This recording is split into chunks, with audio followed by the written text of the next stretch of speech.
ఈ 4 అలవాట్లు మిమ్మల్ని కంప్లీట్‌గా నాశనం చేస్తాయి. ఈ 4 అలవాటైతే మిమ్మల్ని సృష్టించిన ఆ భగవంతుడు కూడా పైకి తీసుకురానంత అధపాతాళానికి వెళ్ళిపోతారు. Number 1 addiction to drama. చాలా మందికి నిందలేయటం, చాడీలు చెప్పడం బాగా అలవాటైపోయింది.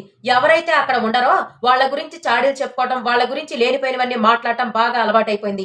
ఇలా ఎవరైతే ఉంటారో అవతల వాళ్ళ జీవితాన్ని నాశనం చేయాలి అనుకునే వాళ్ళు ఎవరైతే ఉంటారో వీళ్ళే వాళ్ళ జీవితాన్ని నాశనం చేసుకుంటూ ఉంటారు. వీళ్ళ భవిష్యత్తులో ఇంకా వేరే ఆలోచనలంటూ ఏమీ ఉండవు. వీళ్ళకు తెలియకుండానే వీళ్ళు పతనమైపోతూ ఉంటారు.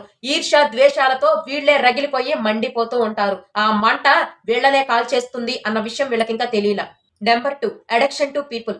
ఏ పని చేసినా కూడా జనాలేమనుకుంటారు అని ఈ జనాల గురించే ఆలోచిస్తూ ఉంటారు. అసలు పని చేయాల్సిన దాని గురించి ఆలోచించడం మర్చిపోయి జనాలేమనుకుంటారో అన్న విషయాన్నే ఎక్కువగా ఆలోచించి అసలు వాళ్ళు చెయ్యాలి అనుకున్న పని చెయ్యకుండానే చనిపోతున్నారు కూడా. ఇది వాస్తవం. అది చేస్తే ఏమనుకుంటారో, ఇది చేస్తే ఏమనుకుంటారో అని ఎప్పుడు జనాల గురించి ఆలోచిస్తూ కూర్చుంటే నువ్వు ఏమీ సాధించలేవు. ఎందుకంటే జనాలు అనాలి అనుకున్నప్పుడు నువ్వు ఏం చేసినా అంటారు. అది మాత్రం మర్చిపోకండి.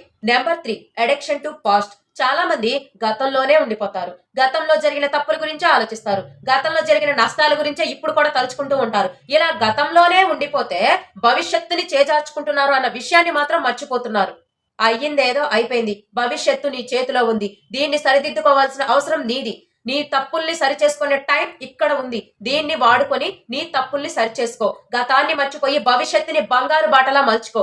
గతంలో జరిగిన తప్పు మళ్ళీ జరగకుండా ఒక పాఠం అనుకొని ఇక నీకు ఆ తప్పు జరగకుండా చేసుకో. ఇక నంబర్ 4 అడిక్షన్ టు వర్రీ. ప్రతి దానికి చింతిస్తూ ఉంటారు. వాళ్ళేదో అన్నారని చింతిస్తారు, వీళ్ళేదో అనలేదని చింతిస్తారు, వాళ్ళు మాట్లాడలేదని బాధపడతారు, ఏదో జరిగిపోతుందని టెన్షన్ పడిపోతూ ఉంటారు.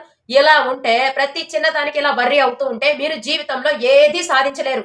మీరు ఏ పని చేయాలన్నా ఇలా వర్రీ కావటాన్ని పక్కన పెట్టి ధైర్యంగా ముందుకు వెళ్ళటాన్ని అలవాటు చేసుకోండి. లేకపోతే మీరు ఎప్పుడు కూడా డిప్రెషన్ లోనే ఉండిపోతారు. దీనివల్ల మీ హెల్త్ పాడైపోతుంది. మీ జీవితం అక్కడితోనే ఆగిపోతుంది. కాబట్టి ఈ 4 అలవాట్లు గనక మీకు ఉంటే మీ లైఫ్ ఖచ్చితంగా సర్వనాశనమే అవుతుంది. అవునో కాదో మీరే నాకు కమెంట్ లో తెలియచేయండి. ఈ 4 అలవాట్లలో మీకు ఏ అలవాటు ఉందో నాకు కమెంట్ లో తెలియచేయండి.